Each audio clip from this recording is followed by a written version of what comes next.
Welcome to the Leaders in Payments podcast, where we talk to C-level leaders from across the payments landscape. We'll be discussing the products and services that impact the payment space today, as well as trends and predictions for the future of payments. We will also hear stories from our guests about their journeys to the top.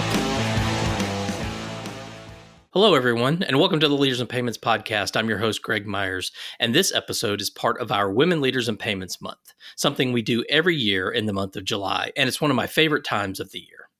This year's theme is redefining leadership, influence, impact, and innovation. So those are some of the things you're going to be hearing about during the month of July.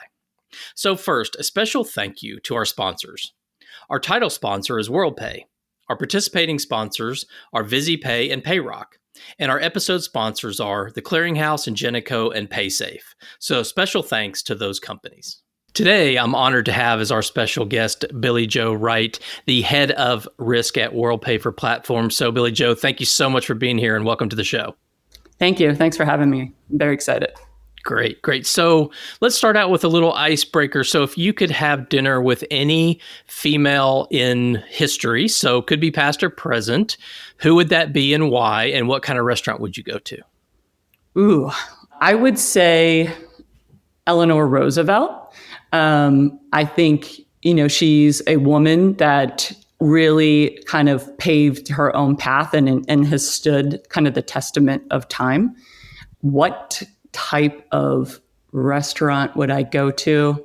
I think a really fun, funky type of Indian restaurant, something that would give a really neat experience that you wouldn't have every day. I think that helps just kind of get everybody in the same kind of the level, same type of level as far as experiences go. So I think it would be a really good icebreaker.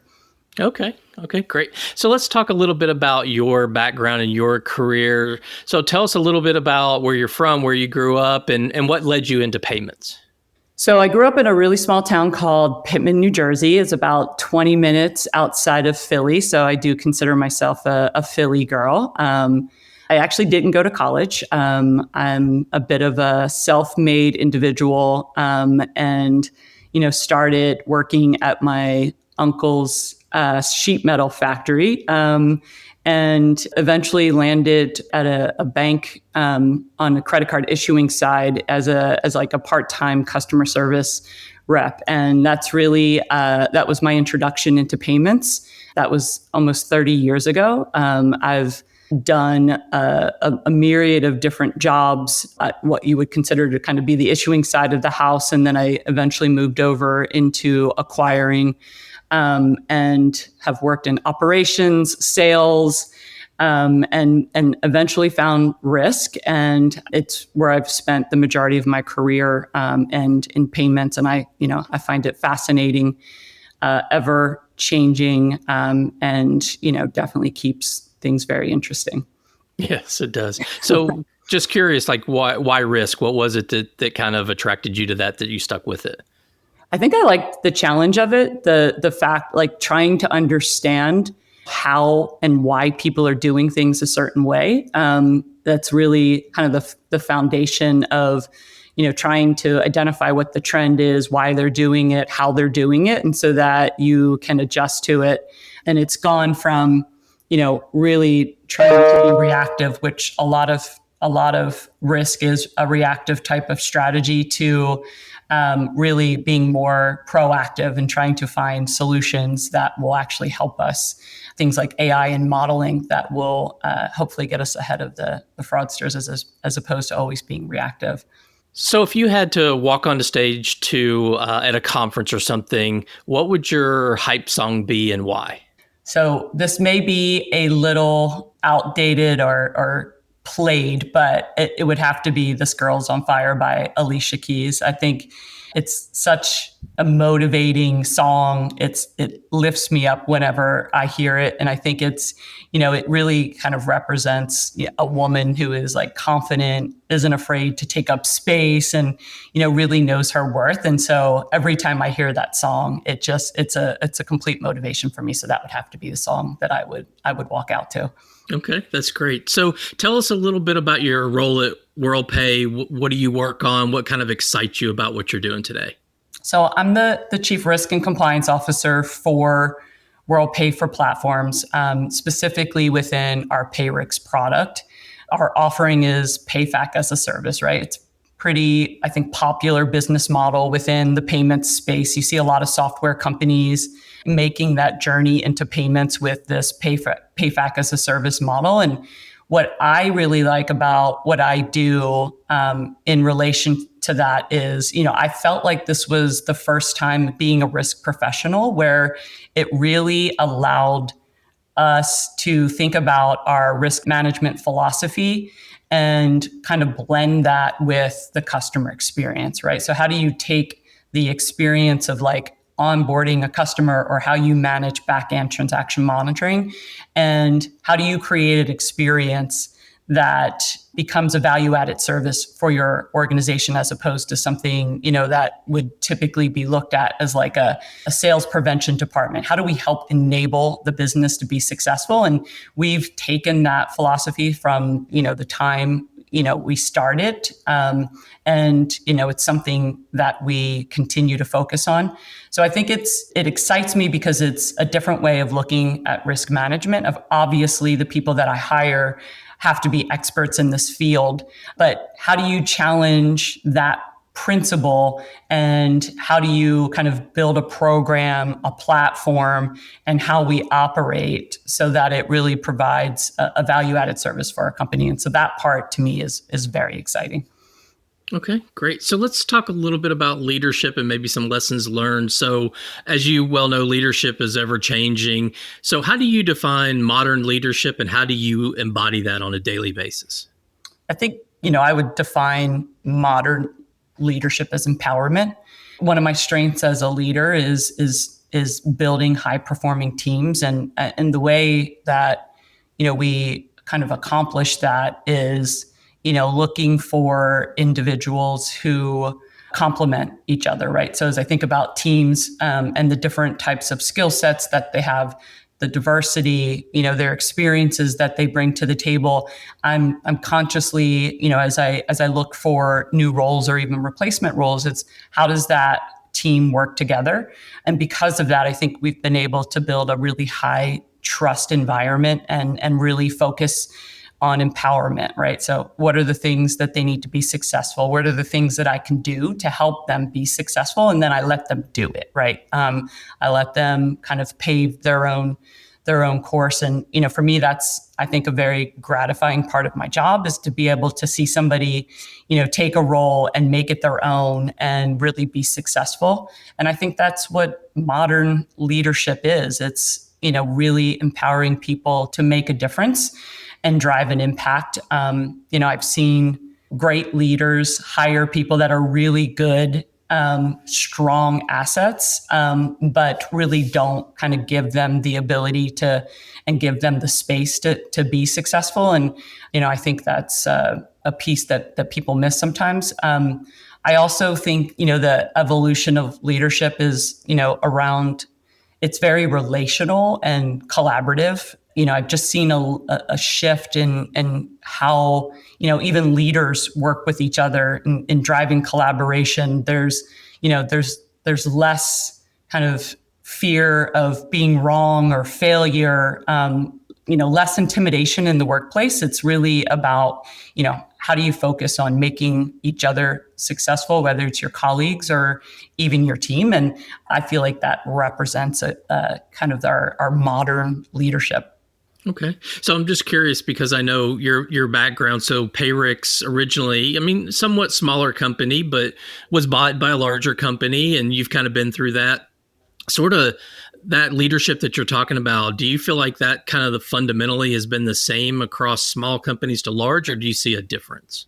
It shows up differently from time to time, right? And we are on our third acquisition in 5 years, right? So with that has come a good amount of leadership change. I think the one thing that has stayed constant was, just what I was talking about. It's the kind of this feeling of collaboration and, focus in those areas to help each other be successful. Everybody has different management styles, but I see that as a constant, and I've definitely seen it showing up more from an overall kind of Worldpay perspective, and kind of this real desire to drive a culture of empowerment and trust. And I think we've done a really good job of trying to simplify that and build that from a culture standpoint. Okay. So throughout your life, your career, have there been any sort of moments in time where you look back and say, hey, that really defined me? I call them aha moments, but just those kind of moments in time where really either it changed something around your life or your career. Have you had any of those that you can speak to? Yeah, there's two that I can think of that are pretty big pivotal moments for me. There was a time I took a couple years off to have kids. I wound up having 4 kids in 18 months. And, at that point, I really thought that my kind of goal in life was to be a stay-at-home mom. And, that's what I was going to do. And then I got a couple years into it, and I wasn't really sure that this was going to be my path. And my husband and I at that time decided I would go back to work. And for a while there, both of us were working part-time. And then at one point we decided I was going to go back full-time, and he was actually going to stay at home with the kids. And so that was a big kind of transition for us in my mindset on, how I thought about my career. And, it was, him taking a bet on me and me taking a bet on myself to say, yeah, I'm going to be the sole provider for our family. And I think that was it really clicked for me at that moment. Having that kind of motivation of the type of mother that I wanted to be, and also kind of be able to balance that from a career perspective. And so that's really when my career started to take off. I was actually working at Worldpay my first time there. And was able to have a really good balance there. And then the second, I think, pivotal moment for me was when I decided to join Payrix. At that time, I was working for a company. It was what I thought to be my dream role. It was a big role with a big company. I was really struggling because I didn't feel like I was making an impact. I didn't feel like I had a voice or the ability to really drive change in that role. And it was a hard realization for me. And I decided to kind of take that leap and go to a smaller startup-ish type of company that would allow me to really kind of drive change and be able to make an impact and be the decision maker. And it was pivotal because that was a true kind of bet on myself, go build something, that was at the very beginning of a build out and see where you could take it. And, I think it's been such a journey to be able to take, this program and vision and be able to kind of see it coming to fruition and the impact that it's made from a company perspective. So those would be my 2 aha moments. Okay, great. Thanks for sharing those. So what do you think is something that female leaders bring to the table that our industry needs more of? I think diversity at its core is about bringing different perspective to the table, right? So because we've grown up with different experiences, different perspectives, and that's really the value of diversity. So it's not just women, but it's all aspects of diversity. So I think it's hard to generalize what women bring to the table just because we're all so different. But if I look at myself as an example, I feel like I have a strong sense of relationship building and inclusiveness and emotional intelligence, but every woman is going to have a different type of strength, coming into into their role. But I think where you get the biggest value is having the different perspective, the different experience, how they relate to a problem. And, the more kind of voices you have around the table with different experiences, that's where creativity comes into play. That's where solutioning and problem solving, all of that kind of comes to a head because you have different perspectives and voices around the table. Okay. So let's switch gears a little bit and talk about innovation and influence. So as you well know, and we always talk about how fast the payments industry is changing. How do you stay innovative as a leader? I think it's really important to stay, to really pay attention to what's going in the market. I mean, we have some really great platforms that, give us visibility into what competitors are doing, what, cutting edge technology is coming out, how are people responding to it? So I think if you're curious in nature and listen to, there's all these podcasts, like there's just so much information that's available to us that, didn't really exist 20 years ago. That's a really good way to stay innovative because you are kind of hearing what people are talking about. But, I also think it's just a matter of, not being satisfied with what your current state is, right? Realizing that, especially, if you think about payments and how innovative it is, just when you think you understand payments, something else comes in and you have to start, figuring out, okay, how do you adjust to that? How's the market? How is this going to change the landscape, right? So there's a lot, that needs to be considered, and, complacency is really the enemy of progress. So I think having that curious mindset and really thinking about where the market's going is a key to that. I also think, being really kind of close to your team and understanding their insights, how they're thinking about things. I mean, you spend a lot of time hiring, planning, doing all of these things, and you have all of these voices that sit around your table. So it's like listening to them. How are they thinking about it? How should we be thinking about it from a strategy standpoint? And people really, they want to feel like they're part of something that drives meaning and is impactful. So, creating an innovative strategy, I think, is one way to get people kind of engaged and really kind of behind, what you're trying to accomplish as a company, as a team, as an organization. So, I think it's really important to kind of bring those voices and those thoughts into being a leader. Okay.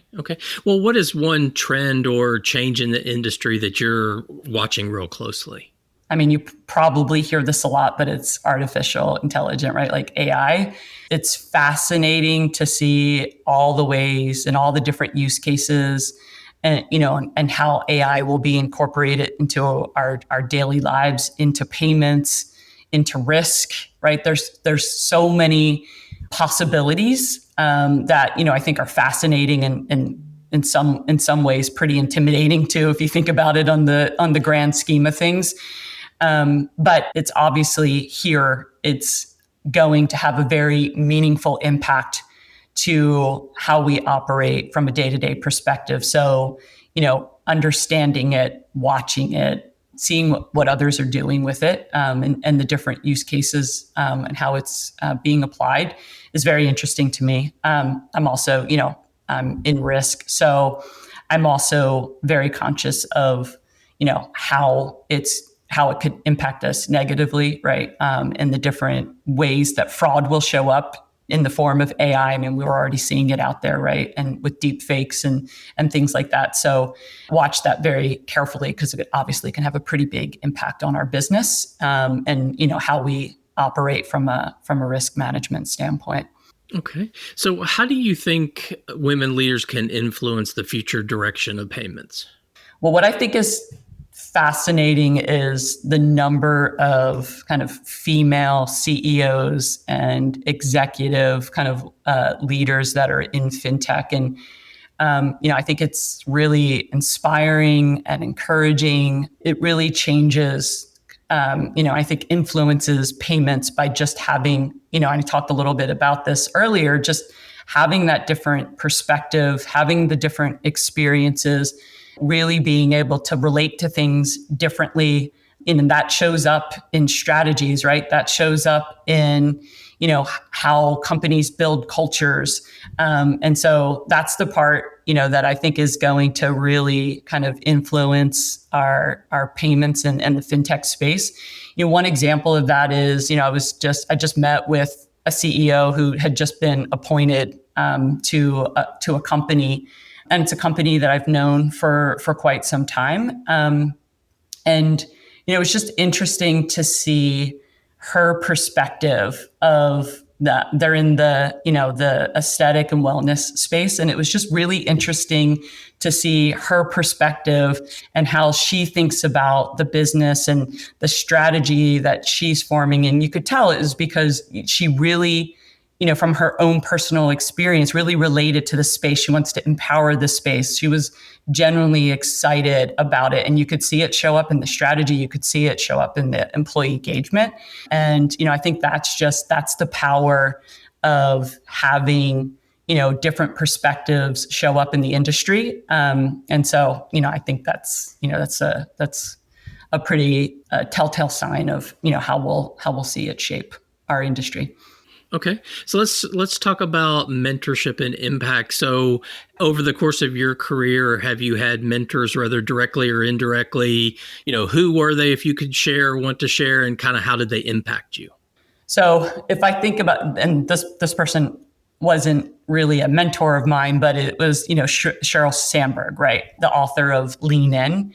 She was very influential to me because I think up until that point, I'd worked in a very male dominated kind of space and really didn't think much about it. But after I kind of reflected back after reading the book, I think I kind of looked at other females as threats, right?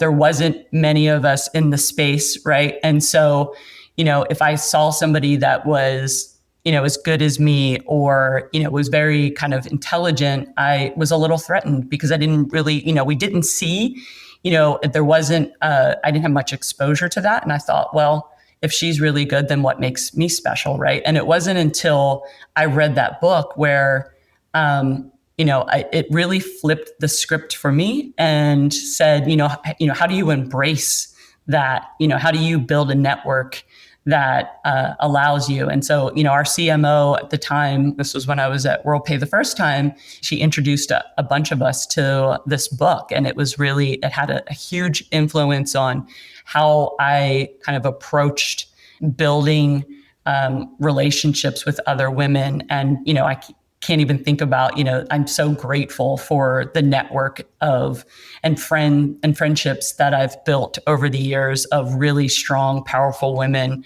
and how, we lift each other up in those scenarios and really are an encouragement. So that was a very influential woman that, that I can call out. And then I'd be remiss if I didn't mention Stephanie Ferris, right?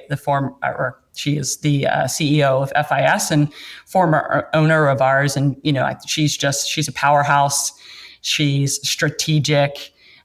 She's, very influential. And, she helped me at a time when I was, had a pretty hard career decision. And she took the time to meet with me and talk through it with me. And I just, appreciated that. And, I think she's a powerhouse, and I've always admired her. Yeah, I mean, I think you bring up something there that's important that I want to talk maybe a little bit more about. And it's not that, you felt you got mentorship from a book. So it doesn't have to be a person, and it doesn't have to be, I think what some people get caught up in, and I think I did early in my career, so it really doesn't matter if you're male or female, is, you have to have this formal program where you're going to meet once a month for 1 hour, and you need to have an agenda, and you got, he's got to be, or she's got to be an executive, and you got to be higher than them or lower, is all that. And I feel like you can get mentorship from a book. You can get mentorship from a speaker, from, a lot of different places. So just curious your kind of thoughts on that. Yeah, I've always, even if somebody thought they were a mentor to me, I've always used any interaction that I've had, whether it was good or bad, to help influence myself as a leader, right? And mentorships, sponsorships are really important. And, I encourage everybody to really try and find somebody. And, I think, there's so many people that are willing to give time to talk and help people advance their career. But like you said, it doesn't need to be formal. You can learn from anybody. You can learn from anything. And so I think it comes from like that curious mindset of, what do you want to do? What do you want to accomplish? And, there's so many resources that are available to us. And if you kind of just take the time to build those things and learn about them and learn about yourself, there's a lot of information and a lot of opportunity out there. I think that's a good segue into the next question. So if you have a female, maybe mid-management, maybe just fresh into payments, and you could give them one piece of advice, what would that be? It would be not to underestimate the power of networking and connecting, communication, find mentors, find individuals that emulate the type of leader that you want to be. Find a sponsor. Sponsors and mentors are a little bit different, right? A mentor is somebody that's going to give you career advice. A sponsor is somebody that is going to be an advocate for you, somebody that's going to, really take time to try and promote you and, take a personal kind of commitment to you. But, try to find those individuals and put yourself out there. Be uncomfortable. I remember when I first started out and I'd go to conferences and, I'd have to go to networking events and I thought it was horrifying. And even now it's still not a natural thing for me, but it's like, get yourself out there, be uncomfortable, make the connections. Everybody else is just as uncomfortable. So, have the conversations, make the connections, really make time into building relationships and lean on them when you need to, whether it's advice, it's, information, help. There's people out there that are really willing to help you. And so I think there's a lot of value in building relationships. And I'll go back to the curious mindset, have a very curious mindset. Yeah, I think that's some great advice. So let's wrap up with one more fun question. So when you're looking at your phone, maybe after work hours, what is the one app that's non-work related that you use the most, and what does that say about you? Unfortunately, it's probably the Wells Fargo app, and that means I am a mom of 4 college age-ish type of kids where I'm sending money to them constantly. That's a bit of a joke, but it's probably a sad reality as well. I would say the other one's probably Amazon. I bought a house recently and I've decided I'm going to do home decor as a part-time gig. And so I buy a lot on Amazon. Great. Well, this has been a great conversation, Billi Jo. It's been, really great having you on the show. Is there anything else you'd like to add before we wrap up? I want to thank you for having me on your podcast and really kind of taking the time to highlight women in payments. I think the more, we're able to kind of talk about our experiences and our journeys and how we've gotten to where we are, I think it'll help a lot of individuals that are starting out in their career. So I really appreciate you kind of taking the time and having me on here.